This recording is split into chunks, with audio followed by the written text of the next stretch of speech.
On January 29, 2025, a plane crash occurred at Washington Airport in the United States. A passenger plane collided with a military Black Hawk helicopter, and all passengers died.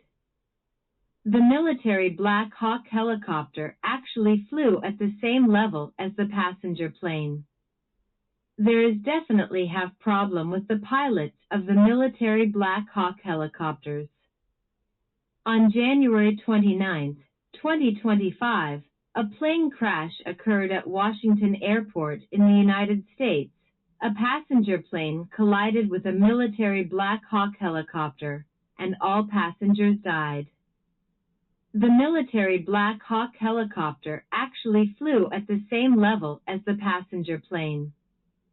There is definitely have problem with the pilots of the military Black Hawk helicopters.